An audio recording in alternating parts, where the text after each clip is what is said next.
Welcome to The Patty Show. My name is Patty Setiatti, and in this podcast, we'll explore the crossing point of the three P's: passion, pleasure, and positivity, and how they can lead you to your own personal paradise. We'll chat with inspiring guests, share practical tips, and dive into stories that will empower you to live your best life.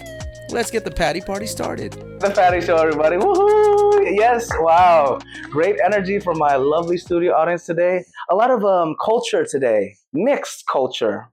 Yeah, Yes, very mixed. Mixed indeed. Yes, it's a teaser for my lovely guest today, which we'll get to you very shortly. We're on episode 69. Flexibility is freedom. Wow. Flying by all the Patty Show episodes.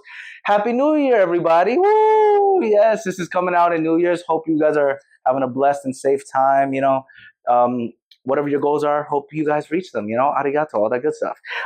Welcome back to the Patty Show. I'm your host, Patty Setiatti, and I have the honor to show passionate people that I have the pleasure of knowing and that share a lot of positivity to this world. So I'm super excited for my guest over here.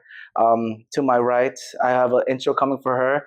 I keep teasing, but I want to shout out again my previous guest. The Patty Show is nothing without his amazing guest. So my previous guest, Alex Jeffrey, a fellow stag as well. My boy, he's basically Mexican at this point. He's from Rhode Island. So his amazing wife, shout out Danny too, taking care of him. We had a lot of shout outs for her, even though she wasn't on the episode. Yeah, I know. Shout out to the powerful women in everyone's lives. But Alex is an assistant vice president in the real estate banking finance sphere, so he's killing it. This guy has always gave me a couch to stay in New York. I usually stay at his place whenever push comes to shove, and I appreciate you. Appreciate the Jeffrey family. And if you guys got to check out that episode, it's a fun one, a lot of laughs. We talk about Jackie Chan a little bit. It's an inside joke. If you know, you know. Shout out Mr. Jeffrey. We love you, man. And also Fairfield alumni. So that's a great episode. And speaking of a Fairfield alumni, today, it's finally time, because it's been a while, guys. It's been a while.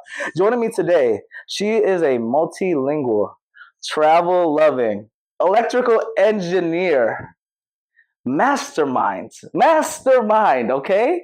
With a warm smile. Don't hide that warm smile now. Warm smile and energy that glows, radiates. You see that? On this rainy day, it's glowing right there, okay? She is a tennis-playing sensei, sensei, that is also a creative author. This one I didn't know. I had to do my research, guys. Give it up for the lovely, the legendary Aina March. I don't know the last part, but we'll learn. Woo! Thanks for coming to the Patty Show. Thank you. So grateful to have you. Aina, if you could give a little self-intro to everyone, Yeah, passion, after hobbies, your background. Intro. So he touched all the points that need to be touched. So I was born in Barcelona. Shout out Barcelona. Spain. Woohoo. So that's already two languages. I speak Catalan at home and Spanish because Spain.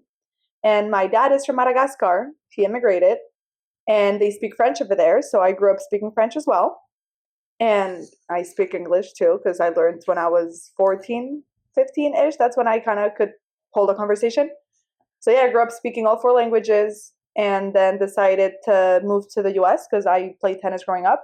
And I found out about the scholarships and the NCAA Okay. sphere. And so I went for it. I had never been to the US before until I was 15 or 16. That's when I realized, okay, I've played tennis my whole life, might as well use it.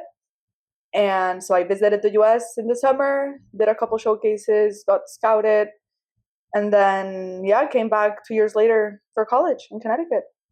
Wow, that's crazy right there. She did a little small snippet of her life. Let's backtrack, though, to Barcelona, though.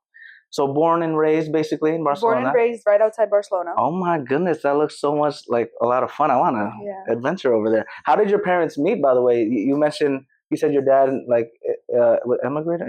Yes, my dad was born and raised in Madagascar. Okay. And then he moved to Switzerland for university. Oh. And my mom studied in Barcelona, but was doing a study abroad kind of, I don't know, internship, exchange program in Switzerland, same university. And that's where they met. Oh my God, that's cute right there. Oh my God. What was his opening line? I think he just got lucky. Shout out to Dad. Killing it, right? You raised an amazing daughter. So, wow, Madagascar, though. What's the life like over there? Very different. Very different. Like what's? I've never been. Okay. But I know from my dad and his brothers and his sister, and very different. Also, it was 50 years ago, so it's changed in the last 50 years as well. But yeah, very different. It's not what you would think. If I'm assuming, if you guys know, Madagascar is an island, and there's the movie. And I think everyone thought of the song. You know, everyone knows no penguins. Yeah, right. Guys, we have to cut this out. Come on, you ruined. It's like Santa Claus now. There's no penguins.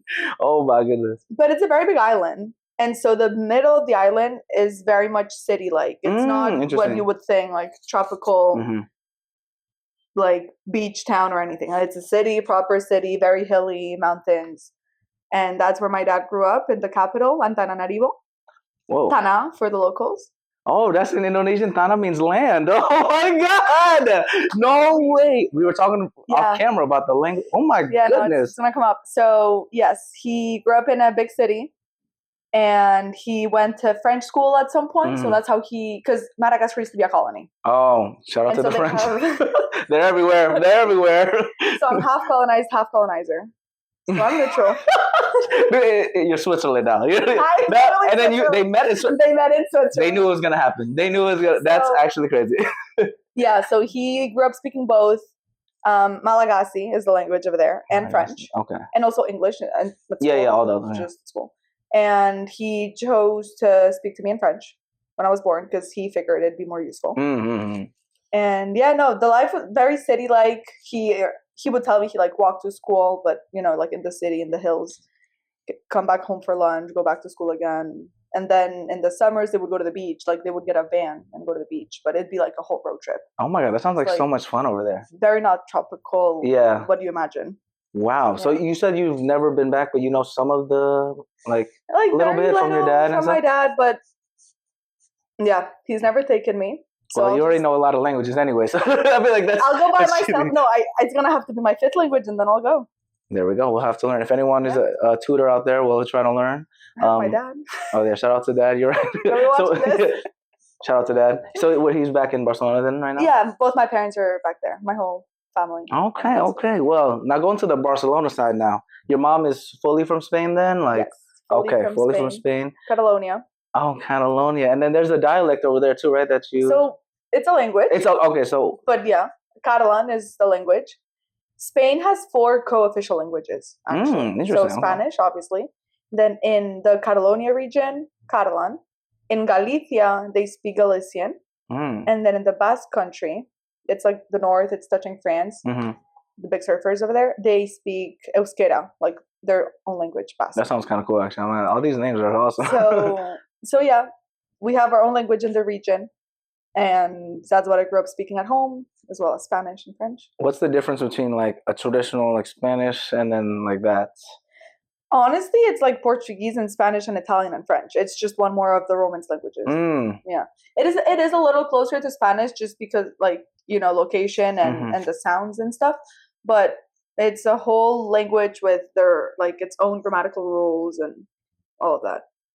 That's interesting. Yeah. Wow, I feel like I have to learn all the languages now. I wish I knew all the languages, but it's so hard out there. How did you how do you like still maintain all the languages that you speak, like the French, the Spanish, everything? How do you just practice it, or what's the Catalan? I feel like it's my mother tongue. It's the one I I spoke since I was a kid with all my family, like my mom's side and everyone. So that one I'm never gonna forget. Really, is the one I'm most comfortable in. Yeah. Spanish, I get to use it a lot in New York and the US in general with all the Latino friends. So that helps too. French is the one that I'm sometimes kind of like, I really need to make French friends. So I get to keep practicing. I call my dad, try to speak with him a little bit too. Okay. But the thing is, when I call my parents, if they're together, we speak Catalan because that's what Yeah, that makes sense. Because my dad also, like, he lives there, so he learned it. But if I'm only speaking to my dad, I speak French. And then English. Everyday use. Multilingual. Are you trying to learn a new language? Because I did see you had a lot of travels that you were doing. Yeah. Korean, maybe? Korean? 안녕하세요. 안녕하세요. 감사합니다. I think Korean would be really fun, but I would probably first choose Mandarin. Usefulness of it. Man, this is my sign to get back into it because I'm so bad at Mandarin. No, it's so hard. It's so hard. But also, like, because I learned it when I moved to Indonesia and they were teaching it to Indonesian kids. And I wasn't fluent in Indonesian yet. So imagine me, it's like me trying to connect the bridge by myself. And I'm like, they're like, this is what it means. I'm like, okay, but what does that mean? You know? I'm like, oh, but what does that mean? Like, it's like, what? So I always had kind of that disconnect. I took like a year in Fairfield, but a year is like nothing. No, especially for a language like that. Oh yeah, and nobody else on campus speaks it. You know, like our campus very vanilla, we could call it. So no one speaks Mandarin. You know, the population isn't like that. But backtracking a little bit, how do we know each other though? What's the origin story? First day we met. What's the first impression? First impression. I'm scared now. We met. So he's a couple years older, 3 years. Yeah, something like that. We met when I was a freshman. He was an RA in my friend's building, not even my building, but it was my fellow Spanish friend. Shout out, Andrea. We love and miss you, girl. We miss you. And I don't remember fully the encounter. I just remember being with her, probably a lost freshman. I feel like you remember more because we're laughing. And then, I don't know, she's very social. Andrea's very social. Oh, yes, I was with her. Mm-hmm. So you knew her. And then I guess we met you and Lucario. Yeah, and everybody, the whole gang. And Priscilla was there too. Uh-huh. So I don't really remember much more. I was just, he's on RA. He's very nice. I'll be friends with him. He's going to guide me through this freshman year because I'm so fucking lost right now. Yeah. I remember like bits and pieces because, yeah, Andrea, we love you, girl. She's a social butterfly. Social, not even butterfly. Social, what's bigger than a butterfly? She can talk to a brick wall, just like me. Like a peacock. Yeah, it's a peacock, you know, in the best way possible. We'll have you on the show eventually. But it was just like the vibe was just so good. And this is my flower section of the Patty Show. Ready? From that moment on and after, I feel like every time, even though sometimes we wouldn't see each other for like months or whatever, it's like I saw you yesterday. Like it's a genuine connection, and like, yeah, I'm so grateful that we connected. And then like last time I seen you was years. We can't even remember. I can't even remember because I moved to LA like 2 years ago. We can't even remember. It's definitely before that, probably. Yeah. Damn. But it, like when we saw each other outside, it just felt like I saw you. Yeah, like last week in the dining hall. Shout out to the Stags. You know, Stags up. The Tully. Yeah, the Tully. Oh man, the good old days. The good old days. But yeah, no, it was a fun time. I'm so grateful. I'm glad you're on the Patty Show over here. And yeah, I'm so grateful. Backtracking to your life in Spain, right? So you were playing tennis, you said, right? That's athlete over here. When did you start playing tennis? Was it like early? The first time I picked up a racket, I was 4 or 5. Okay. Why did you pick tennis, or why did your parents help you decide that? I started playing tennis because in the summer, my parents signed me up for a multi-sport summer, like literally just a day camp. So they could go to work and be busy. It was right next to my dad's office, 10-minute drive. So it was just this big sports club. They had horses on one side. It's going to sound so... In Spain, it's not as bad as here, guys. It's not like country club life. It's not... That sounds like country club. Disclaimer. And she went to Fairfield University. It all adds up. On paper, yes. On paper, yes. But yeah, it was a nice club right next to my dad's office. They had horses, like a barn on one side and a tennis club on the other side. And I just did a little bit of everything there. Like we also played basketball and we swam. Like it was just a day camp for kids. And one of the sports we did was tennis. And then my dad was always kind of like, you know, into tennis. He thought it was a good sport to play, and he signed me up. I liked it, and I stuck with it. Wow. So you kind of lucked out that you enjoyed tennis instead of like trying all of them and then be like, Dad, I don't like any of them. I want to be a writer. So at least I enjoyed the first one he tried because, I mean, I could have played anything else, but that's just what came, But you also did like horseback riding too? Yes, I did see that. That's so cute. That one too. That one is, what do they call that? Is that, what's the sport? Horse riding?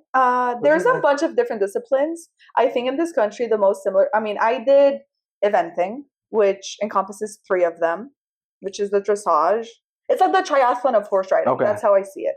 I hadn't even heard. What's the first one? You said dressage. Dressage. How do you spell it with a G? DRESSAGE. Dressage. Okay. Yes, and then next one. Then there's a cross country. So that's just like racing. That's not exactly racing. There's obstacles that you have to jump over, and like Oh, okay. In a field, like mountain field vibes and water and oh my God, that's trees cool. and That's all kind of that. cool, actually. Yeah. And then the third one is show jumping. Yes, that's the one that's very known, like the most. Yeah, the one like jumping over the big whatever. And it's like an arena and then the they go colorful around. bars. Yep. So that's called like so that's equestrian? I think that's what they call it here, but it's really, they also have show jumping. I think it's slightly different here. But yeah, so I did those three. That's what I competed in the most. And yeah, like national championships. Oh my God, okay. So so you ended up picking tennis though more. Why did you like tennis more than the horse stuff? I didn't necessarily like it more. Okay. So I really like both. Horses will always be my passion though. Like that's the one thing. I'm exposing myself as a horse girl. She's a horse girly. It's already online. Horse girly, country club, all the red flags, throw them all. You know? I feel like all girls can relate, kind of thing. Like everyone who rides horses, like you only do it because it's really a passion. You know, it's not like you're with living animals. It's not really just any sport, but it's very time consuming and very expensive. And I didn't have time or money. So did you have like a little horse buddy that you were?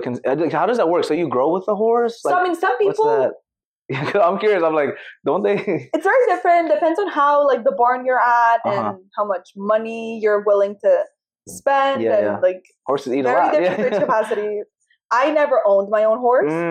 I did have for like the last few years. I don't know. It's like leasing kind of thing. Interesting. Okay. Yeah, I feel like that's the closest. I think that's what you would call it. So I leased the horse for a couple of years. We trained her up. We got her when she was 6. When I say we, like she ended up at the stable I used to ride at the barn from like leased from another club, like another instructor. And then so I took it up, like I leased her and we trained her up with my coach at the time. And that's the one I competed with the most, like nationals and stuff. She was 6 when we got her, which is when they become adults. Like up until they're 6, they're not adults yet. And they're like still ponies, right? No, no. She was a pony, but that's different. It's a whole world. I'm learning so much here, but ponies don't necessarily mean they're younger. Ponies are just shorter horses. It's like a breed or something. It's breed or I was gonna say in Indonesian. What's it in English? It's literally like some people are shorter and some people are taller. Okay. So ponies are just shorter. Okay. It's like horses. Like dogs. Like a terrier and a Doberman. Yeah. Okay. So that's what it is. Interesting. Okay. Like it's just, a Chihuahua's not younger. Yeah, but it's still a dog. Yeah. So same concept. Okay. And she was a bigger pony because there's different sizes. Obviously, they go. And yeah, I competed with her up until I was 15. Oh my God, that's so cool. She was 8. She was 8. Oh, shout out to our little big pony. That's so fun. Have you been getting back into it recently? I always try to. Yeah? Okay. I don't know what you've seen lately. I don't know. Have you seen the Morocco files? Those were cool. They're on my Instagram. Yeah. So that's the last time I was on a horse. But was that just for fun or for fun? Yeah, okay. A year ago, I went to Morocco. We booked a trip with my friend, and we rode along the southern coast of Morocco and a little bit of the dunes. Sounds amazing. Yeah, we camped and everything. It was a dream. You're a camping girl, though? Yeah. You like camping? Oh. I grew up in the mountains. I know, but I hate camping. I grew up in the mountains. I grew up camping. Okay, mountain girl. Okay, I see. In the summer. How do you survive camping, though? Because I'm being real with you. My uncle, he's like a pastor in a remote village in Indonesia. Oh. Like in the jungles, in the mountains, yeah. And I was there for like a week, and I got so sick. Like, not like kind of sick. Like everything. Like, I'm telling you, like my baby sister, 10 years younger than me, was like taking care of me. I had like a flu mixed with like a headache mixed with like, I was just so sore. It's a new country. It's very different though. You were in a different country and like, I camped in Spain where I grew up. Like, very different. But I thought I was used to it because like, I've lived in Indonesia a couple of years in like my grandpa's village and stuff, but he lives near like the water. And like his mountain is like, so you can see the water. This is like, that's beautiful. Yes, it's pretty cute. Manado, it's near the Philippines actually. You should go. It's really fun time. Let me know. We'll get a group trip going. Yeah, of course. Come on, now everyone's welcome. But so it's different than like it's like a mountain, but not really. You still see the water. Okay. My uncle is like in the jungle mountain, and I can't personally. So any tips on people that want to become mountain people? I had it all set up for me. I was a kid going with my family. All I had to do was have my I needed to help with the tents. Obviously, they would tell me what to do. Oh, I suck at the tents though. To be honest. I had my bag, my sleeping bag, and the mat that you put on the floor. Maybe it's a mat, right? Yeah, just it's like it looks like a yoga mat. Yes. Yeah, I grew up camping. Oh wow, it was fun. Yeah, that's interesting. Yeah, camping. I don't know. It kind of reminds me of like the backpacking kind of vibe. Yeah, it's a little different because I can do backpacking more, to be honest. With this backpack the hostel. Yeah, the hostel, that's the best. I use that backpack in Southeast Asia and Northern Europe. It's a fun time. Good. Shout out Sweden, Estonia, all those countries. Thailand's fun too. Shout out. Speaking of travel, though, you did go Korea, right? Let's talk about Korea first. That experience, how long were you there for? I was there for 3 weeks. 3 weeks? Sorry, you had more questions. No, that's crazy. 3 weeks. And what's the most unique experience you've had when you were in Korea for 3 weeks? What is the most unique thing? The caveat is that I was there for work. Oh, interesting. So the most unique thing was being in the Samsung campus. Like Samsung? Samsung. Oh my goodness. Samsung sponsored the Patty Show. Stop playing. Oh my goodness. What's like a utopia? What is it? It's just huge, humongous buildings. I work for ASML. It's a company. You can look it up. We build machines, like lithography machines. They print like parts of the microchips that Samsung uses, and like Nvidia also uses, but whatever. Like there's people in between us because they don't have a pop. I was at the Samsung campus because ASML provides the machine to Samsung. Like Samsung buys our machine, and we had just shipped one of the new machines over there, and I was just helping with the install. Wow, look at you. Shout out to work and travel. We love when it mixes in together. I was there for so long. I was wondering, I was like, damn, what's she? She moved in there. I don't have that much PTO. I was like, damn, she started a new life in Korea. I'm like, she gonna forget about. Because you're always hopping around. I also saw you went to Hong Kong too. That was so. I went to Taiwan for work as well. Okay. And then I did a stopover in Hong Kong by myself a couple days after my Taiwan work trip was done. Yeah. How was Hong Kong? I still haven't been that part of like it. It's good. I loved Hong Kong. Huge city. I was only there for 3 days. Okay. Oh, but that's I feel like that's a good amount of time. It was good enough to see what I wanted to see. Yeah. But it was really cool. I wish I was there longer to actually experience it, because I try to see different areas of the city in like 3 days, so I didn't really experience any of them. I just saw them. I think that's the biggest thing with like travel too. When you're in a time crunch, sometimes it's good, but then like you said, you just spread yourself so much. It's like you're there for like 2 seconds, and you're like, yeah, I experienced it technically, but did I? Really. Sometimes you need like a day or two to actually like absorb everything. Yeah. But have you been to Singapore before? No, I'm surprised you haven't been. So Singapore is very small. You could honestly do it in 2 days because it's small enough and compact that like you can get. Funny enough, I was supposed to go there instead of Hong Kong. Really? Because one of my friends is from Singapore, and she happened to be there right at the time, like for the holidays, because I was there in January. But then she like didn't. The timing just went off. Yeah. So I just went to Hong Kong by myself. Look at you, solo travel. Yeah. So you've been traveling a lot since like growing up, right? The solo travel kind of thing, or solo kind of new? The solo travel, I haven't really solo traveled that much. I went to Hong Kong by myself. That's it. The rest has been for work or with friends. Growing up, I didn't travel that much. Growing up, with my parents, we would go to France a lot, but we would drive Spain, France. Oh yeah, I forget how close it is. Yeah. So I didn't travel that much growing up, and then I started traveling with friends, like by myself without parent supervision. The summers, maybe I think 16 probably is the first time I got on a flight and went to visit whatever. I had a high school boyfriend who lived in Italy. He was Italian. We met in Barcelona. He used to live in Barcelona, and then his family moved. Oh. So I think that might be the first time I got on a flight by myself to go to Italy to see him. Shout out to love, that's why I went to Puerto Rico multiple times, So did I. Yes, So did I. This is what love does, shout out to love. We love love. You catch flights and feelings. Yes. Maybe a little too many feelings. But in hindsight, it's all blessings. I feel like just travel in general for people, I think is very important. To be in a different physical environment, and you learn so much all the time. I still have to go to South America. That's a continent I really want to go to. Okay, we're planning the trip after this. No, wait, you haven't been to South? I've never been to South What? America. No, we really got to plan it then. I haven't gone below Mexico. Mexico's not even central. It's literally North America. I know, yeah. Mexico's fun though. I'm not gonna lie. Yeah. Tijuana kind of fun. It's I've never been there. Oh, when you come to LA, which you have to come to LA now. Take me to Tijuana? Of course, it's unique. Okay. Tijuana, San Diego is really fun. West Coast, it's the best coast. Yeah. Weather-wise, okay, fine. Weather-wise, yeah. But everyone's in the East Coast. That's the thing. All our friends. I know. New York or nowhere. Or Stanford. Stanford, Connecticut. Reverse commute. So, yeah. You were talking about how like you traveled a lot. 16. You also wrote a book, right? Yes. You're doing me so dirty. I know. Just a little bit because I didn't know you wrote a book. It was a class. It was for high school. But I'm a real you can find it online and you can pay for it. So you're an author. I don't even make money from it. Wow. Don't buy it, guys. I don't even make money from it. So who makes some money out of it? I don't know. Amazon? It was a free publisher. Oh. So someone probably we don't know. It was a high school project, guys. Creative writing elective. But 100-something pages? I wrote a lot every week.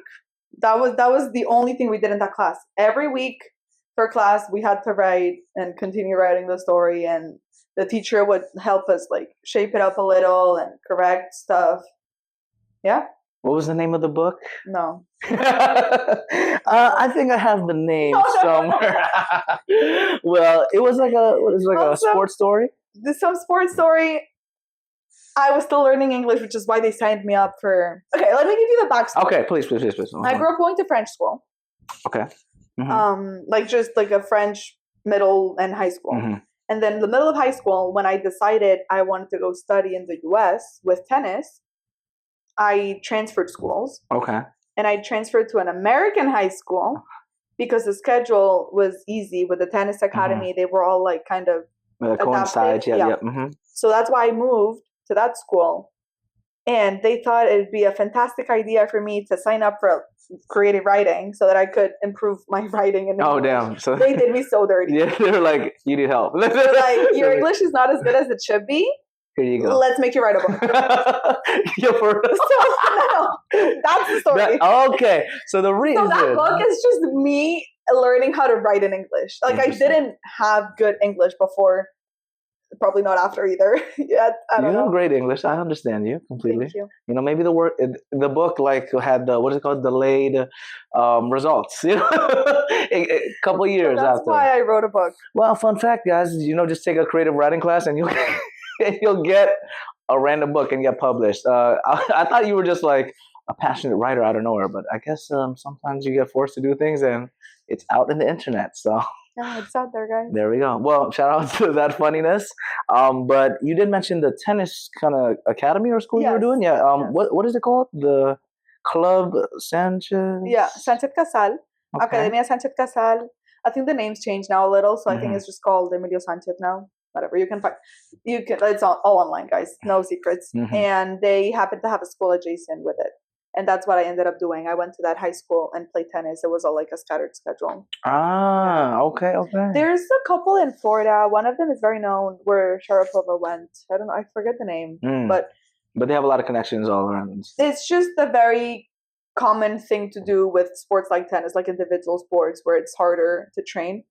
They literally do tennis class sport like all day. I was there from 8 to 6 or 7 every day. Oh my goodness. And having the and gaps. I started with tennis and then I went to class and then we had conditioning, fitness, gym, lifting, whatever. And then I had class again. You were an absolute unit then, just a robot. We were robots. Wow, that's insane. How did you survive all that craziness? It was fine. It was not too bad? You're a robot within a bubble. So it's okay. I guess the benefit is like they make the decisions for you so you can kind of just follow. You just have to show up 7:45 for warm-up. Practice started at 8, but on time is late. Oh, okay. You remember that one. On time is late. On time is late. And I'm so glad they were like this because it carried over to college. On time was also late in college. Yes. So that's how we did it. They had our schedule for us. I didn't have to make any decisions. I just had to show up, play tennis, go change, go eat, go to class, go to tennis again, go back to class. Then how is it like now in the adulting life where we have to make our own decisions then? Very overwhelming, I have to say. I really feel the change. How do you have any strategies that you've adapted to, like, because you're still killing it, girl. Like, you're doing your thing. Do you have any strategies like maybe that you've used from them that you do now, or like maybe new strategies like, I don't know, getting a planner, getting a. Not really. No strategies. I think it's just engraved in me to just show up. Like the discipline really never left, especially after college. That's the student athlete life. Discipline, the grit. Tennis also, you're used to being alone, so it's kind of like I'm used to just having to do things alone. So no really strategy, just the grit that I built up for all those years. Just like it's just kind of already part of your identity. It's hard to not do it. Like the days that you aren't disciplined, it's like what it But that just takes like a lot of time, to be honest, because like for other people, it's like maybe it's the opposite. They had like a more free flowing time in college, and then when college is done, like, you'll see I have to show up to work every day and do all those hours. To do this. So that's the easy part for me. Yeah, discipline's a big thing, because it's like if you're not disciplined, especially outside of college or outside of school or whatever it is, outside of structure, oh my God, the downfall it's crazy. Like COVID time was a crazy time for a long time. For me personally too, I'm like, damn, this tough. It was like a pause for everything, and then it was like, oh yeah, just chill, and then you go back to it. Oh my God, yeah. But I was still in college for COVID. Oh yes, shout out to that, man. That was a little fun time. Speaking of college, you were what degree did you get exactly for your first degree? Of course. First degree, electrical engineering. Electrical engineering. Why did you pick that major, Miss Student Athlete? I was good at the subjects that entailed engineering in general, math, physics, not the health science. That's the thing. I was not good at bio growing up, like in high school. I was always good at physics and math, like calc, algebra. And I was like, okay, engineering sounds like a major that makes sense. It'll pay the bills. And then I was like, I also need stability, especially as an international student. You want to make sure you can get a stable job after it, so you can stay, and like your visa and all that. It's just easier to get a job that's going to pay the bills. And why electrical? My advisor said it had more math, which was like, if you like math, you might as well do that. You get a math minor with it automatically. And then, I took a couple of mechanical electives, didn't like them. Not saying I like the electrical ones better. But it was just a bigger challenge. Like, that's it. Wow. Very unique. Kind of better, as in there's less of us. So it's a little easier you can kind of stand out a little bit easier too. Wow, that's crazy. So you balance one of the hardest majors with being a D1 athlete and an international students. How would you give any advice to any of the people out there that are trying to do what you're doing or that you did? As cliche as it sounds, you just do it. When you're in it, you don't have much of a choice. And as busy as you are, it is easier. It's like the same thing I was telling at the high school. Your day is scheduled for you. You don't have to make as many decisions. You just have to show up. Decision fatigue is out of there, As you know what they say, like if you want something done, give it to the busiest person. That's how we got it done. Like all athletes, we're just busy all the time, and we don't have that much time to do things. So we learn to be very productive in the small amount of time that we have. Like I just learned to sit down, lock in, do my homework in like the 1 hour I had in between practice and class, and then I would go try to eat something and then go to class, or the other way around. But the thing is, that's also crazy. This is another flowers to her. She would still go out and have a fun time. Let's say that she always brought the energy wherever it was. So I don't know how you had enough time in the day. I didn't. That's the thing. The typical Gantt chart that you see, where it's like social life, school, study, sleep. Sleep went out the window. Oh man! Don't do it. It's not healthy. Yes. Sleep went out the window.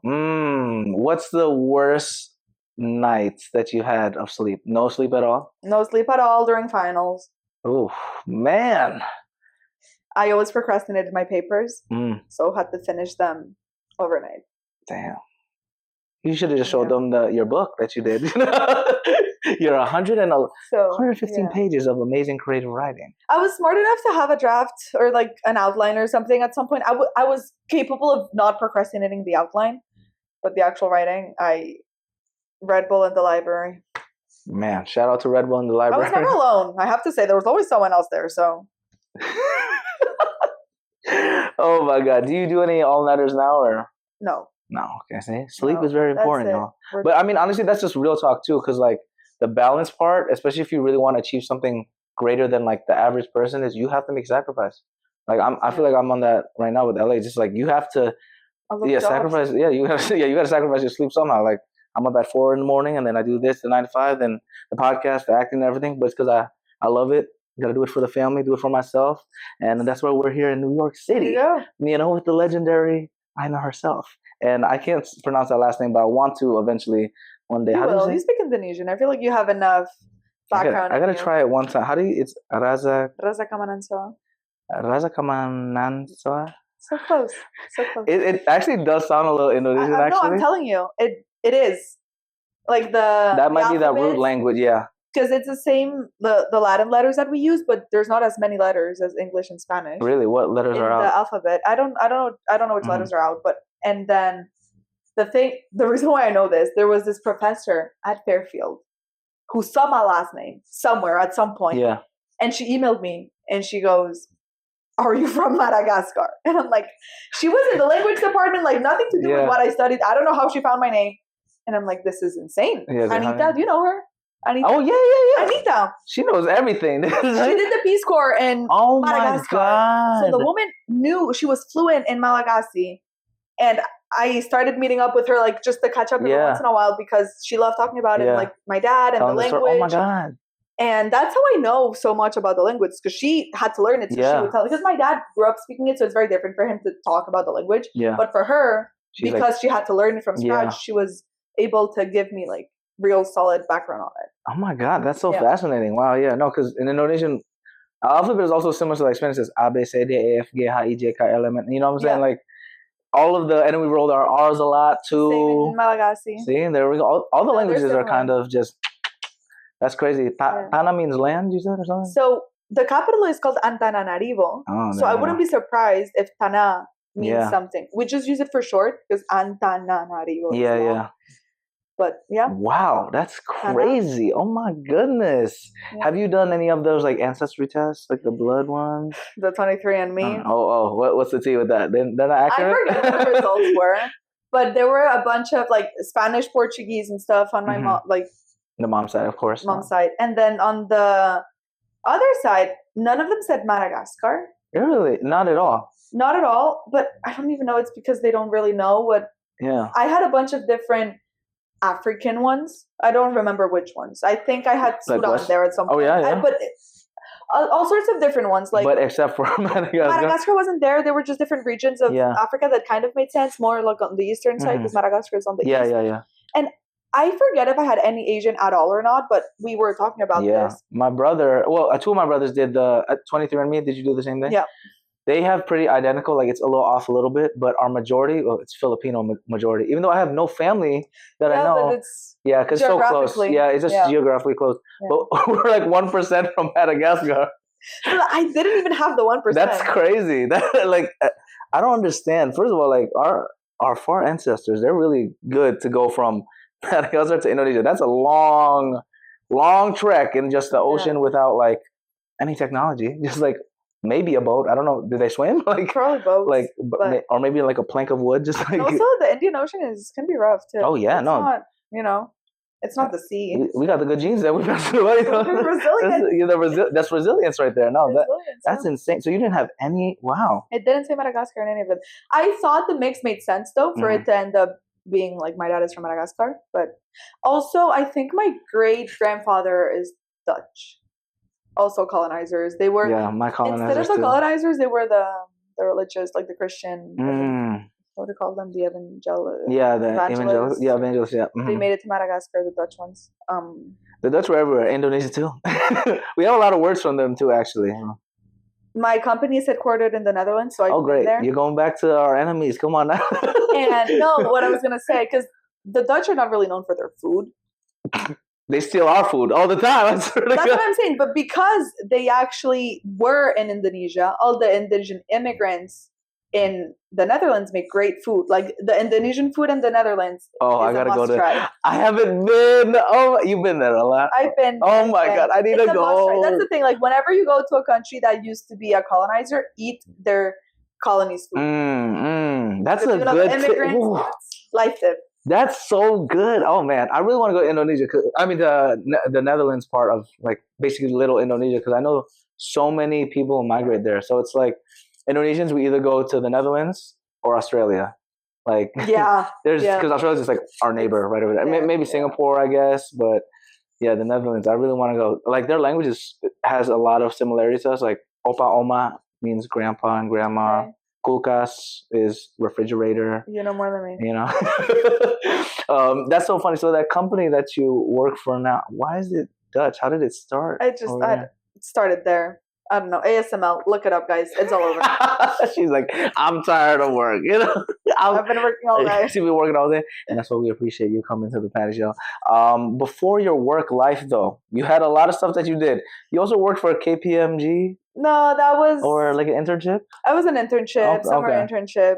That's when I thought I would do the big pipeline from engineering to consultant. Okay, I'll see. That never happened. It was just something you were dabbling in with the. It was just a summer internship.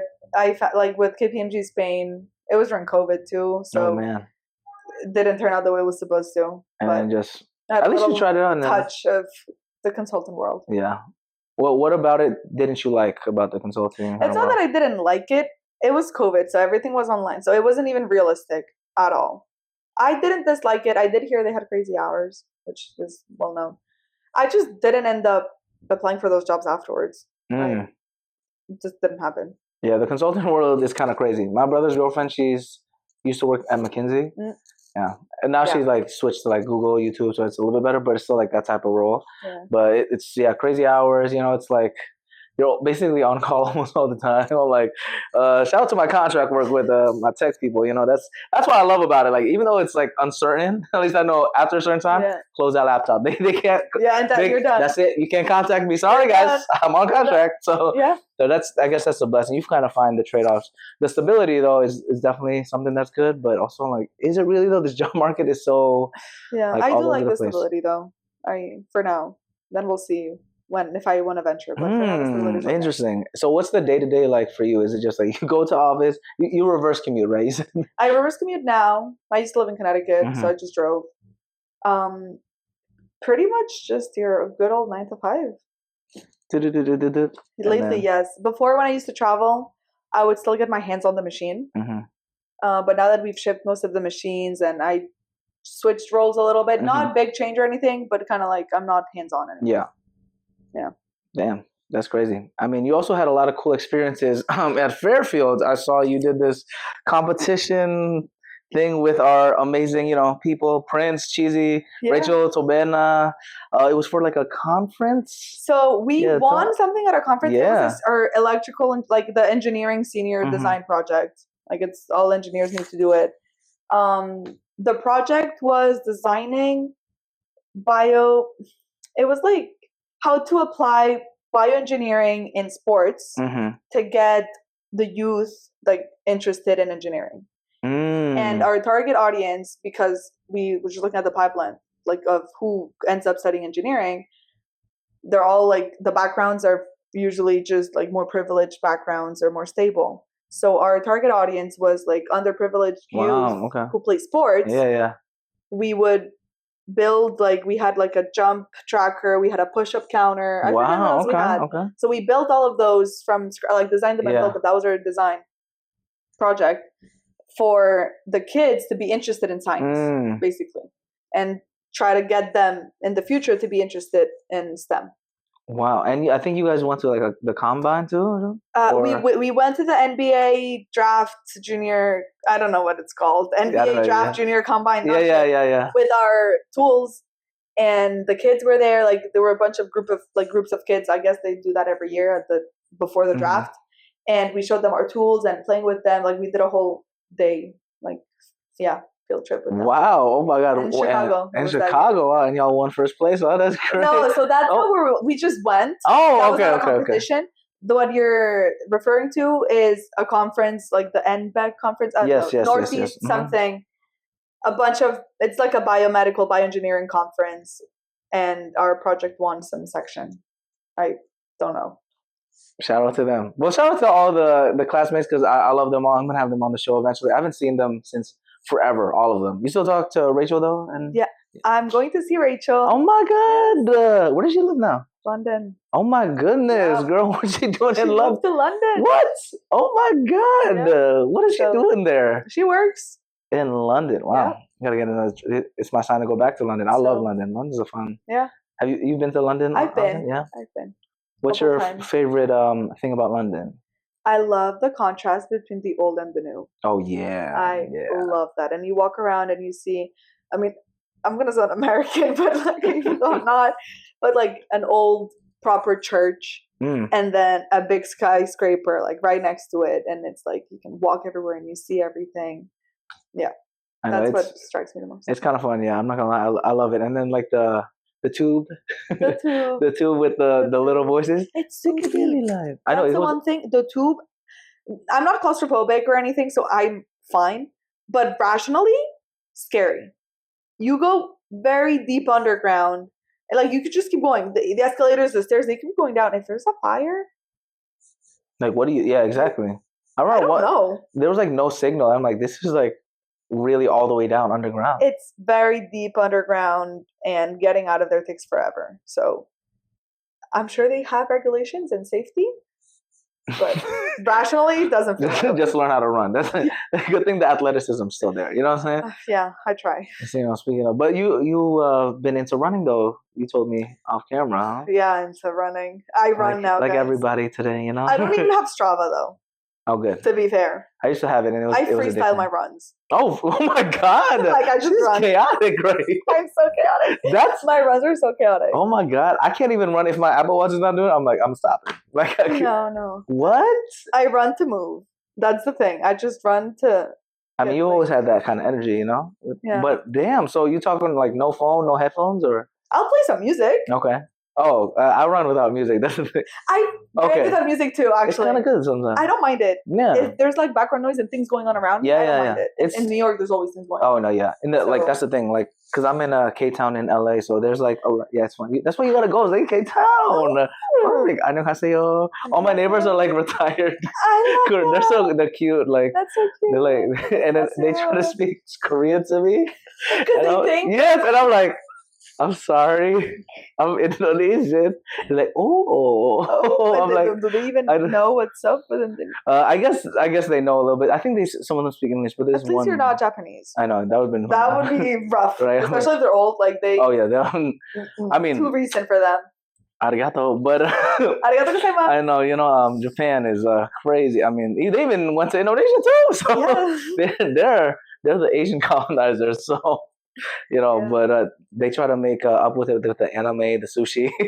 Their food. Yeah, online. it's great. Yes. So yeah, but what I was saying, running, yes, Running. without headphones, I like it a lot just because I can like pace myself better and I can like hear if I'm like over breathing, because if I just blast headphones, especially on the street, you book it. yeah, you just book it, and also people can't drive in LA to be honest. So I'm it's always true. so I always have to like always look around. So I'm like, all right, so you even wanna- Same for me in New York, honestly. Mhm. I don't really blast music. I'll have something in the background Yeah. sometimes, but I like my surroundings. Mhm. So, yeah. I used to like doing it. I remember like in the track is kind of nice because you can go like full on sprint. You just want to really like push it, Yeah. but also something about just like hearing like the body move and you can kind of sense too and stuff like it's kind of nice. I've been getting back into soccer now though. Oh, fun. Yes, but I don't listen to my body because my knee always gets fucked up. Age. I know, no, for real. Because Age. there was this one couple weeks I played like 3 times a week. Like I'm talking 60 minutes, like full. It's addicting because That's like athlete status. I'm trying. I play in a corporate league with my brother. Actually, that team is ass. I mean, it's amazing. It's amazing. I love them. Focus features. Because my brother works for NBC Universal. Okay. Like with the and film. he's in LA? Yeah, he's in LA too. Yeah, That's yeah. so He also fun. does like How the old is acting. he now? He's 2 years younger than me. So 25. Yes. He's the one that made the short film that wrote. Yes. So shout out to my boy. He was on the podcast too. But he started a corporate league thing because he's always loved soccer. Soccer was his sport. I only started playing because my like my meta people every Wednesday 3:30. There's a pitch right near us, so we just play. So I play with all the tech bros that are like married, have kids, like 35 and up. Oh, but I love that. Oh, it's so wholesome. But the thing is, they're good. Like, cause some of them were like D1, some of them played like semi-pro, like some of them are like from like Peru or like like they've some international. Like there's like this one Korean guy that's just super good. So like their skill level like compensates from like the lack of, let's say, athleticism, because they're still pretty good. But that's the thing. I would always get my ass handed to me. So that's how I got better. Like if I keep losing, I'm like, eventually you have to pick it up. You got to pick it up. So I've just been playing that. And then my brother saw me playing more. I invited him to play with them. I mean, he also got his passion for soccer coming back again, running. He's more like the Neymar, the footwork, like he loves Messi. A striker up top. So I just like post. So I just wait. There. You're waiting. I wait. Patty the poacher is coming. You're waiting for the pass. I'm waiting for the pass, and that's it. I scored 100 goals already. Yeah, don't play with me. Actually. Yeah, don't play with me, guys. Okay. Come on, I take it. Arigato. But yeah, so we just we play with those people, and then he made this corporate league. It's called Tiki Taka, actually. It's from yeah.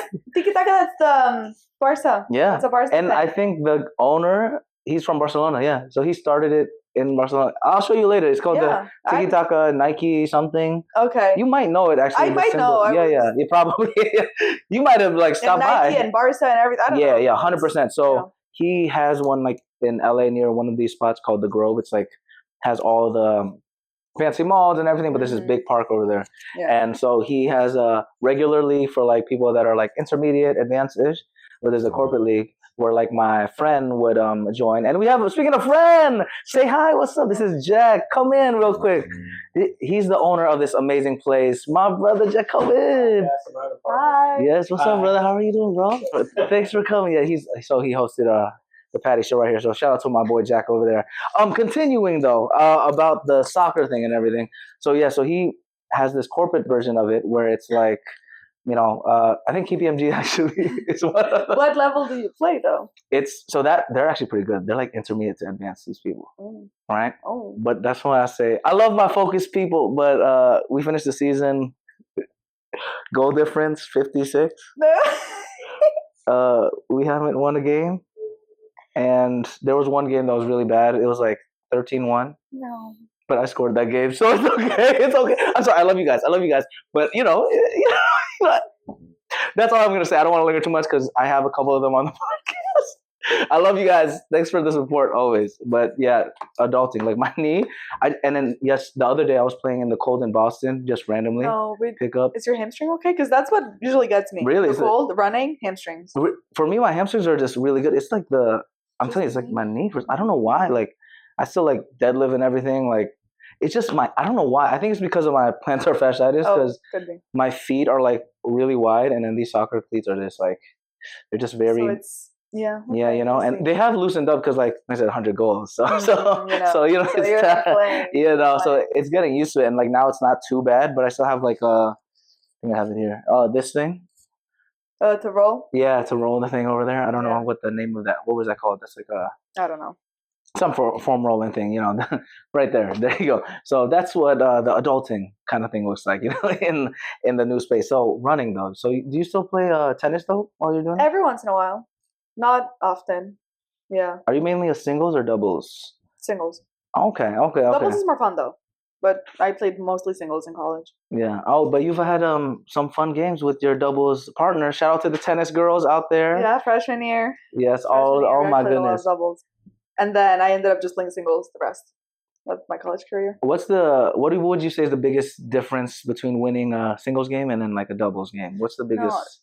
No, doubles is so much more fun. You have someone to celebrate with. Okay. The game is faster with the volleys and this Oh yeah, and because there's someone short kind of. Okay. Yeah. So I think doubles is more fun, and I love celebrating with my doubles partner. But yeah, it's fine. I played singles, still liked it, had fun. What about pickleball?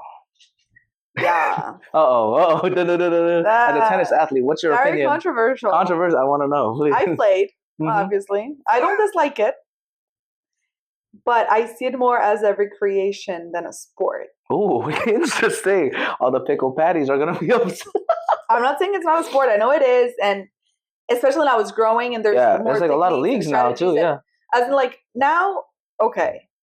When it was starting and people didn't really know that much and there wasn't that much technique and material and like people weren't really looking into it, very recreational.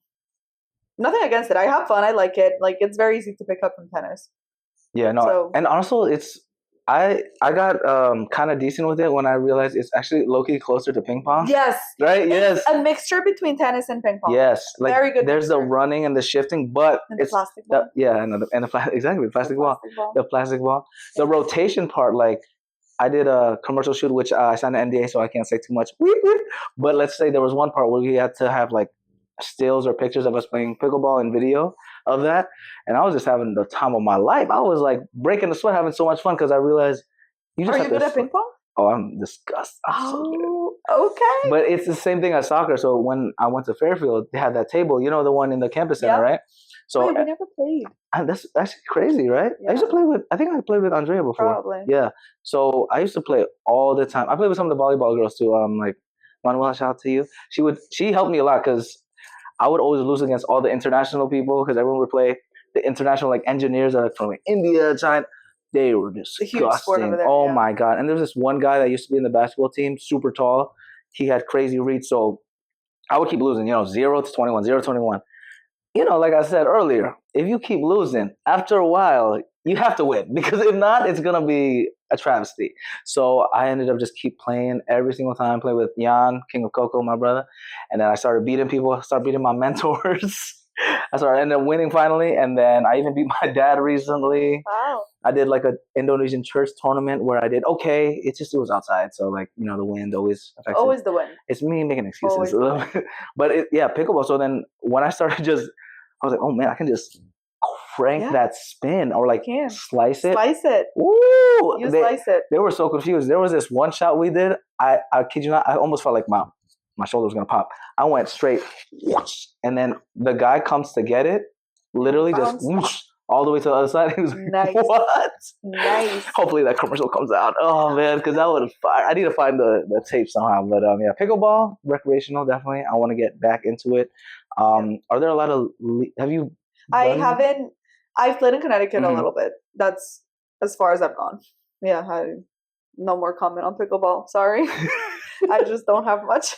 Don't worry. I did get a paddle. Something funny. The first time I played ever.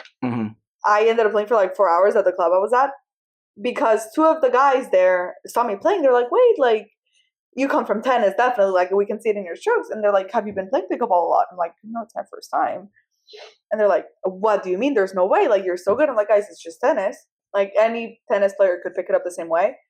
But one of them also came from tennis. He was just older, so he hadn't played tennis in forever. Funny enough, I didn't have a paddle. It was my first day. Second time I went to play with them, he was trying to get rid of his paddle because he got a new one. Oh. And I got it for free from him because he was going to sell it anyways, but he was like, oh, you can just have it. And it's like a nice paddle. It's like the Selkirk brand. Oh, I think it was like carbon fiber and everything. Something. Yeah, some crazy it was material. So I have a very fancy paddle that I have not bought. And every time people see me show up, they think I'm such a hardo for pickleball. And I'm like, got this for free. I can hit the ball like a tennis player.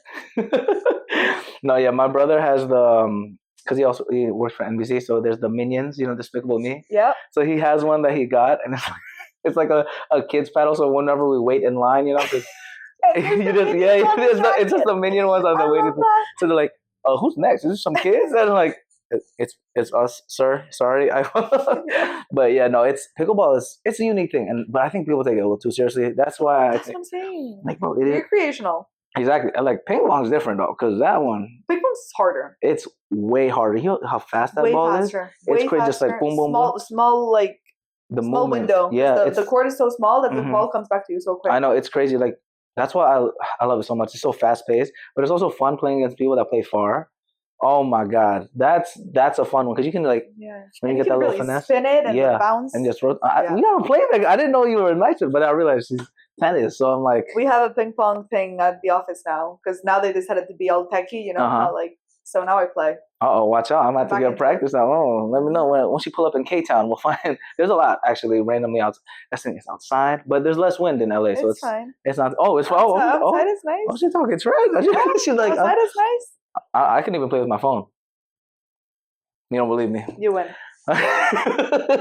We have to test it out. But you know, I know we talked a lot about you and all the inspiring stuff. Let's get to the talking points of the show. Okay, our first one, talking point on passion, stretching your limits. Okay, what's an area of life where flexibility opens new doors for you?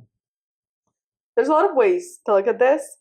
The first that comes to mind, very obvious with everything we've been talking about, being flexible with your mind. So essentially open-minded has opened so many opportunities for me. I mean, I was flexible to move out of home at 17 years old. And now I live in New York City at 25. And like, I'm fully financially independent, like support myself completely. And if I wasn't open and flexible to move out at 17, I don't think I would be here right now. It takes a big leap to do that. Me and like all the other international students, we've all done it. I'm not saying, oh my God. Yeah. But it takes courage to do that. We just went for it. All of us, like fellow international students, we packed a bag and moved into a dorm. That's why I love y'all. You guys are the best. It was the ambition that you guys had at such a young age. Because I met y'all like 18, 19. Y'all just were going for it, like taking all the opportunities, you know, the resources on campus. I think that's a big thing that, like, I tell like my sister, because she's going to college next year. I know she's the princess. I know only one too out of us 6, so only girl. Yeah, so she's the princess. Haiti, you watching this? I know. Stay in school, you know. Yeah, because I used to take care of her like literally as a kid because she was like 10 years younger than me, and then like my dad and mom would work like the opposite shift. So there was like times I would just like, you know, she was like my kid. Are you the oldest? Yeah. So, you know, I have that overprotective brother kind of thing. Oh, and it's the worst because my other brothers always mess around. They're like, oh, Haiti's talking to boys. And I'm like, why are you guys not protecting her then? Like, what? It's all on you. I know, for real. You're the third parent. Like, that's literally. How it works. Firstborn, third parent. No, seriously. So I'm like trying to protect her in all costs. She also plays tennis too, actually. Oh, I love that. I know, shout out to that. Is she playing in college? She might actually. She plays in her high school, so she's nice. I've seen a couple of games. She okay. I love you. So she can get better. You know what I'm saying? So she can get better. Good. She might do it. I don't know where she's going. I need to talk to her again in Thanksgiving. You know, or I'll have the tennis sensei talk to her. It's like, if you want to be a college athlete. Oh yeah, see, look at that perfect connection right there. That's what it's all about. But yeah, like you mentioned with the international student like grit, it's also contagious seeing people like from all walks of life. I mean, we had all the Nigerians, all this. Shout out to them. I miss them all of them. I hope they're doing all well because I know Cheesy is like getting her doctors or something. She's getting her PhD. Yeah, that woman is getting her PhD. She is getting it, and she's young. Yeah, she was like half a year younger than me. Like she was. You're right. Like I was young for my grade. She was the youngest in our grade. Yeah, she was easy. I know, like she was fully like 6 months after everyone else. Like a year later. Yeah, they let into her in the school. PhD. Yeah. She's because I remember she turned 21 so late. I remember that. I was like, "Girl, you're not 21 yet?" She's like, "No." I was like, "What?" Yeah. Shout out to you. They're doing her thing. I think in Atlanta. Got to visit eventually. I haven't really been there. I need to explore more of the states, to be honest, just because. Chicago, I also haven't been. I hear it's. I mean, I was there for a day for the NBA draft thing. That's it. Oh, that's I need to go back. What's your favorite state then? Besides New York. I was gonna say because not the state, New York City. Probably California. Oh. I've been a couple times. Okay. Then you gotta visit. I like that. That's the sign. But where in Cali were you? So I've been to San Francisco twice. Okay. I still haven't been to SF. I might have to go actually. I've been to SF and San Jose. Okay, so like that region still. So Bay Area. Bay Area. And I've actually flown into LAX. Didn't really visit LA. I went to Venice Beach because we kind of had to. Yeah. And what was it for? NCAA's. Oh, okay. Got you. We were playing against Pepperdine. Oh, okay. In Malibu. So I've been to Malibu. Pepperdine's a nice school. Yeah. It's so nice. Oh my God. And that's where they filmed, is it Zoe 101? Yes. Zoe 101. Yeah, I love that show. That's Wait, they had it up. You were watching it over there? I was watching 101 growing up. Wait, what other shows were you watching over there? H2O. Oh my God, that one is a fire one too. H2O. So you watch all those? Wait, they had Nickelodeon. We had Nickelodeon and we had Disney Channel. Okay. So you watched both. iCarly, we had it. I wasn't big on it, but we had it. And then all the Disney Channel ones. Did you watch Disney Channel? Yeah, Disney Channel. What about Ned's Declassified? It rings a bell. It actually really rings a bell. It's the one with the journal. It's like a middle school. Maybe it does ring a bell, but also you have to think they would translate them into Spanish. Oh, you're right. Yeah. It'd probably be like Zoe 101. The name doesn't change. Yeah, it's just Zoe. How do you say 101? Zoe 101. The one that really changes is Sweet Life of Zack and Cody. Oh, what's the name of that one? Hotel Dulce Hotel, which means sweet hotel, sweet hotel. Because they lived in a hotel. Oh, yeah. But no Zack and Cody in there. But no Zack and Cody in it, and no Sweet Life, which is so much cooler. Sweet Life, it's such a clever, It's so clever, that name. You're right. I never even thought about that. But we don't have the same word, and like a sweet in Spanish doesn't mean sweet. That's the thing with languages, right? Because there's like one thing can mean something completely different. Like, so they just called it Sweet Hotel, Sweet. Well, Hotel Sweet Hotel. It was not it. At least great show though. Yeah. Did you watch the one on the cruise ship version? Yes, but I was a little older for that one. I mean, I still watched it, but the OG is the hotel one. Still the best one. What do they call it then? If that one? Ahoy matey. Something on board. I forget. Oh, Sweet Life. Oh yeah. Yeah. So what was on? I don't know what the Spanish translation was. Yeah. What would Sweet Something Life on deck board? Something on board. The like Spanish version. Yeah, because like on deck it's just like on board. Yeah. Like on the boat. No, language is so funny because I was talking earlier about like the stuff I do with the AI stuff. So context is like one of the biggest thing. Different dialects and how people interpret different things. American English and Australian is a different slang. Even like regions wise, like if New York like says some completely different things than people in the Midwest. Yeah. Like when I first moved to LA, I remember I was just talking like, because Connecticut is basically New York at this point. You know what I'm saying? So you're gonna make some people mad, but yes. Well, at least East like Coast. Bridgeport. At least where I'm from, Bridgeport. It's so close to New York. Our slang is basically New York at that point. So like stuff like, man, it's so brick out here, and people are like, they're like looking at. I'm telling you, people know something. And then in LA, they say something. They're always like, they have a lot of mix of like the Mexican, like Spanish too. Okay. They mix so much of that stuff. Miami too. Lately, there we go. This new it's a full on slang dialect thing going on. Yeah, it's weird. Like and I remember when I first moved to LA, this one guy's like he was at the gym. He's like, "You done with that fool?" I'm like, "You trying to fight me? Like what?" But fool, I guess, is like like what's up, bro? Yeah, it's more like relax. It's like he's not trying to fight. It's just like he's not calling me a fool. It's like what's up, fool? And it's like FOO or something like that. But I guess it's like I don't want to call it like cholo, but I guess that's where it like comes from. I don't know, but yeah, language and dialects is just so fascinating. The fact that you have so many in your head. Do you ever get that thing where you just can't say the word? And you're just like bilingual. Have you seen the meme? Oh yeah, bilingual. And well, then you're like, I'm like 4 or 5. How many? What is it? 4? 4. Oh God, I can't imagine. You just well, you're doing great. You're doing it all in English. Yeah. I get confused because I'd say I'm like fluently, maybe like trilingual because Malaysian. This is only little thing. I used to be, like I said, the Mandarin. Remember I told you? So I wouldn't say I'm there. Spanish, I used to know a little bit, but I need to relearn again. Yeah, you need to get back into it. It's I know. Useful. And in LA, everyone uses it all the time. I used to work at a Mexican restaurant over there actually to make some money, and I learned some of the Spanish, but it's just like I keep forgetting, Yeah. But it's also different than like I'm sure your Spanish too. Like very they use different. so many different. But we still understand. Yeah, it's still like you can make sense of it. I was trying to learn Portuguese because like my coworkers. That's hard. Portuguese is very hard. It's hard. Obrigado. You know what I'm saying? What else? Você fala português? Yeah, bom dia. Absolutamente. You have the accent though. You have it down. The pronunciation. Obrigado. I think accents, because also it's the acting too. So I have to always try to get the accent. So I guess that helps. But for me, like my memory is like a goldfish. So I'm like, what does that one mean again? And then at least with Portuguese and Spanish, like there's a lot of similarities. And in Indonesian, there's some overlap too. Like bola is ball in Indonesian. Yeah. And similar, right? So you guys, and so it's like boop, boop, boop, boop, boop. So maybe I just need to sit down one day and just like actually get to it, Arabic would be a cool language. It'd be very cool. People always think I speak Arabic. I thought so too. I thought you were like a little Moroccan. Because it's a mix, yeah. And in Spain, there's a lot of Moroccans, so that happens too. but when I was in Morocco for the horses, everyone would speak to me in Arabic or in Darija, like their language, and I would just look at them like French. Like it's solid. And then like, they speak French. Yeah. And they would just switch like no problem, but they all fully believed I spoke their language, and I was like, I'm sorry, guys. I just look like you. I'm so sorry. I mean, that's the thing with ethnically ambiguous. See that's her. And when I was in Thailand,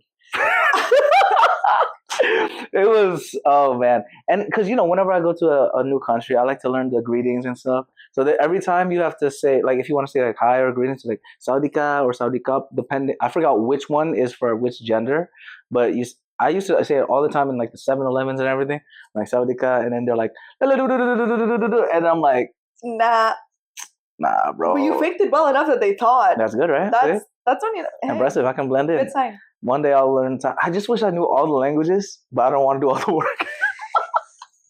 that's everyone's dream. Easy. And Duolingo doesn't even help because I tried to learn French for a little bit, but it's so hard. Saw with AI now they have these like earphones that can translate live. Oh, yeah, the instant, yeah. I mean, it's hard to speak back, but you can at least instant translation. Yeah, no, that's insane. I think about that future technology, like how advanced can it get? Like, but also I think you can only do it if you're speaking like directly at them, right? Yeah, I think so. I'm not sure. I just saw it on Instagram. I know. I also saw it because Meta, they had it for their little summit thing. I was like, oh wow, this is fancy over here. Okay, but they don't give me a discount. Come on, guys, give me a discount. I wanna contract. I know you're right. It's the pros and cons. I guess I'm gonna have to be full time, but then I want to be able to do all the passions out there. Thanks for sharing that about the flexibility. On to the next talking point on pleasure. Okay, enjoying the stretch. How do you make stretching literally, or metaphorically, something that you enjoy? How do you prioritize that? I don't think you're going to enjoy it in the moment. It's very uncomfortable until you realize the benefits you've gotten from it. Like my original stretch. I hated the first few months at Fairfield. I had a really rough time adapting to college, new country, new culture. But once it clicked, I was like, I'm so glad I did this. But the first few months were tough. So because you didn't know anybody, right? I didn't know anyone. I got on a plane, packed my bags, moved into a dorm, slept next to a stranger. Yeah. We're best friends now. So thank you, Fairfield. But I think you need to realize you're not going to enjoy it at first. Like stretching is physically, when you're stretching, sometimes it feels good and you're like, it hurts, but it feels good, but it still hurts. Mm-hmm. So it still takes some effort, It's a lot of effort, and you just have to accept that you're not going to enjoy it at the beginning. At least it's uncomfortable. Yeah, it's that discomfort, and sometimes like seeing the discomfort is how you grow. Yes. You literally can't get bigger if you're just staying the same. No, you can't. Whatever it is, the physical and the mental part of it too. So it's like it's important to just change is uncomfortable. Absolutely, growth is uncomfortable. Yeah, she's spinning bars over here. Yeah, you don't realize it until you've done it. Yeah, no, so many times, and you just kind of get okay, that's a podcast clip right there. Okay. Okay. What's this one? The Gen Z in me. I don't even know. It's a TikTok thing. I only know the 6, 7, 6. I don't even know what that means. No, me neither. I just do it all the time. Like with the shows, I could blend in with the millennials. Yeah. But then you see me do this, and you're like, zillennial. I'm a zillennial. Okay, we'll coin that term just for you. It exists. It's a thing. It's been coined. Zillennial. Yeah, I'm in a weird spot because, like I said, my sister's 10 years. I grew up with the Black Eyed Peas. Oh, there we go. Okay, that's fair. I'll give you that. But my sister's 10 years younger than me, and she always calls me a grandpa. I'm like, whenever I try to ask her about like a new trend, I'm like, ooh, she's over there. She's like, ugh. In Indonesian, we say like, "Nggak zaman lo." Like, you're not of this century. Century? Yeah, literally. Because zaman just means like age or like century or something like. And I'm like, damn, that's even worse in Indonesian, actually. Because at least like if I'm old, I'm like, dinosaur. I know that's what I'm like. Dinosaur. Yeah, love you, Haiti. We'll get you on the podcast eventually when you get your scholastic scholarship for tennis, because school is expensive, my girl. It's expensive. Yeah, it is. So you picked Fairfield though because of the scholarship stuff, or like you didn't tour it before you went, or? We toured it. It was one of the ones we toured because we came to the East Coast and we did a little bit of Boston area, Connecticut, and Philly area, a little bit of Pennsylvania and New York. And we played a couple tournaments, showcases, and the Fairfield coach really liked me, and he recruited really early on. And the offer was good enough. It was really stressful. It's a really stressful process. And the offer was good enough. It was a good school, like good contacts. I knew it was stable. So that's how I ended up there. I got recruited for tennis. There we go. And then life is history. And this is how she's in the Patty Show podcast. Look at that.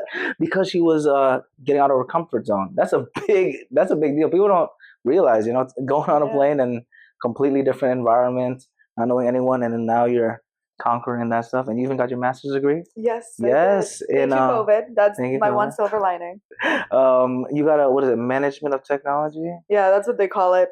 What is that exactly? Is that like a product manager or something? It's kind of like a management / industrial engineering, because it was still within the School of Engineering. You needed to have a bachelor's in engineering to apply for it. It's a prereq. And it's just kind of the management side in the engineering world. I did it in a year and a half. Like I started it my senior year, finished it off the year after because I got a 5th year for COVID. Like I got a 5th year of the scholarship, and that's how I could afford it. Okay, interesting. And then, are you trying to go to the next level when it comes to like the management side, what's the career trajectory looking like? Actually, I don't know yet. Okay. I don't know. I've been working for a couple years. I've had a very good job, like first job, all the traveling, great experiences. I'm not sure where I'm going. Yeah. Well, hopefully we can figure that out. We'll figure it out soon enough. Yeah, that's the thing, and that's your leap of faith. That's awesome. Because you never know. You're young. It's time to take risks. No kids. No kids. Right? Okay. No kids. No kids. That we know of. All that stuff. No drama. I don't know. Well, it's different if I say. Exactly. That's what I was different is me. Sure. I'm like I would. I know for sure there's no kids. Okay, just make it sure. For me, it's a different story. I need to make a phone call. I'm kidding. We'll talk about that on the OnlyFans Patty Show podcast. Our final talking point on positivity. Okay, not positivity with pregnancy. Okay, no, we don't need that energy in our life. Recovering from setbacks. Okay, how do you stay positive when like plans change? Because I'm sure when you moved to Fairfield in the U.S., there was so much that changed. There wasn't like anything that was ever really perfect. Yeah, and I did not stay positive. I didn't like it. I just kept going. One thing is staying positive. The other thing is staying. Like as long as you keep moving, you're swimming. Oh, finding the over here. You're literally just swimming. Kind of like as long as you keep moving, you're not gonna drown. And I did not like it. I don't do well with setbacks. Like I'm not a positive person. I just have I'm telling you, it's the tennis grit. Like you just keep going. It's that discipline. It's already instilled in the body. It's part of you. Because the thing is, I played tennis and I did all those things in my formative years. Like it's part of your identity, and then like young adulthood. So it really shaped me, and I'm really thankful for it. And I'm not necessarily positive. I'm not saying, at least I'm not negative to the point where I can't keep going. Yeah, and operate and stuff. So I guess you can call it positive. I'm not necessarily like happy, like if there's a setback, there's a setback. I'm not going to smile through it, but I'll swim through it. Oh, wow. That grit. No, that's actually kind of fire. I like that because sometimes there's like that positivity where it's too much, like you're putting, what is it called? You're putting like a blanket over an ugly piece of art or something, And like when you're overly optimistic too, like you have to be optimistic, otherwise like the Delulu, all these things, like you have to be Delulu. Yeah, actually, you have to, otherwise you're not gonna make it to wherever you want to make it. Especially if it's different. Like if you can, what do they say? If you can dream it, you can do it. Like sure, that applies, but you're not gonna be happy. Like not all the time. It is what it is. And I think I love how you mentioned that the Delulu, because it's sometimes nice to be a little delusional, especially for stuff that seems ridiculous, like doing all the stuff that you're doing, with the athletic stuff and then the engineering, and then still want to travel and still want to do this. You have to have a little bit of delusion, but it's like a good fuel kind of thing, because if you're also like the complete opposite, where you're just like, oh, I'll just play it safe, and it goes back to the whole stretching, then there's no comfortability, and it's like you kind of have to find the fine line and experiment and just try it out. And it's one thing where like people can tell you, sometimes you just got to do it. Sometimes you do have to not listen to what your parents say. Sorry, mom and dad. And sometimes you have to learn the hard way. Yeah, you learn the hard way. But that's the thing too. I think it's not the best way to look at it, but sometimes complaining helps. As long as you keep going, if complaining is gonna let you at least eject the negativity out of you, for you to keep moving, then complain. It's not the end of the world. It's one way to let it out, yeah. Be careful to who you complain to and what you're actually putting out there. Be mindful, and you don't want to really like complain too much to the point where you believe everything you're saying. But sometimes it's good to let some of it out. Yeah. And therapy, right? It's like a form of therapy right there, yeah. And then you can keep moving. I like how you mentioned be careful who you give it to, that information, because it could also be not a good thing, if it's like maybe affecting the relationships, whether it's friend or significant other or even like family and stuff. So be mindful of that. And damn, she's a Jesuit at this point. Look at her. Be mindful. 5 years. 5 years of cura personalis. All the Jesuit values, My final question to wrap things up is, what's your go-to reset after a real like rough day? Those where those setbacks feel crazy and you're like, man, I'm not feeling myself. A couch. Like as stupid as it sounds, couch time. And I think it's because when I first got here and like living in a dorm and stuff, you don't really have a couch. Wow, I never thought about that. Yeah. No, you really don't. And I didn't think about it either until I went home for Christmas that first year. I became one with the couch the first week I was there. I was jet lagged. I was jet lagged. I missed all the food, my family, being home. The couch was my favorite place to be in the house. Not even my bedroom. The couch in the living room. Wow. And ever since I've realized a couch is like a comfort. It means you have a couch and you have your own space. As in, when you live with roommates in a dorm and stuff, you have your bed, but you don't have, the couch is not really yours. It's like it's only shared. Having my own couch has been the biggest blessing ever. Like couch time. Shout out to the Zillennials out there. That's such an adulting thing. My couch. So you just watch like movies or just sometimes just laying there? Laying there. Sometimes, some movies, TV, disconnect. Netflix, yeah. But just that idea. Wow. I never even thought of having your own couch. Because even now I have a roommate, but I'm really good friends with her. And like the couch is ours, but it's still my couch. You know what I mean? And you're not in just like one room. Like or like when you live with roommates that you don't really know and you kind of just end up living with them. Yeah. The living room doesn't feel like yours. It's still the shared space. So the couch is not the same. It doesn't hit the same. Wow. But like a good couch nap on your own couch. Yo, couch naps hit different. I can't lie to y'all. I love to take my power naps. They're different. They're different. Especially when you like, your face is on and then you have like the imprint. You know what I'm saying? Like, that was a good one. Yeah, and then you're just like drooling. You're like, oh yeah, that was it. Yeah, you're right. Shout out to the couches out there. Where did you buy your couch? Where do you recommend people getting a couch? Facebook Marketplace. Facebook Marketplace. Is it like what is it? Pretty big? No, it's like very similar size to this one. Okay, good compact. Well, shout out to the couches out there. Come on. Oh yeah, you're right. Every square foot matters. Yes. Shout out to New York. Where can we find you and what's the next adventures like for you? Any fun travel coming up and projects that you want to share? I just moved to New York a few months ago. So that was the whole thing on its own. Yeah. And I'm visiting a friend in London, going home for Christmas, back to Barcelona. And this is releasing in January. I'll be in Barcelona when this releases. Hey, Happy New Year to everybody. Yeah. And what's your Instagram again? I deactivated on and off, and I changed my name a lot. I don't know. You follow Patty, my name is Aina, you will find me. There we go. That's all we need. That's all you need to That's know. all the information. You say follow Patty, you'll find. Well, Aina, we're so grateful for you for coming to the Patty Show. We're so grateful. Glad we could get it popping. You can find us at Patty Show Podcast on TikTok, Facebook, Instagram, pattysetziati.com/podcast, pattyshow.podbean.com. And, we got more episodes coming. Happy New Year. All the blessings to everybody. We usually like to end with arigato, but how do you say thank you in all the languages that you know? We got Catalan. Hey. So in Catalan, I say gracias. Okay, gracias. In Spanish, I say gracias. Oh, with that part? The Spain Spanish. Yes. In French, you say merci. Merci. And in English, you say thank you. Thank you. What's the Madagascar language again?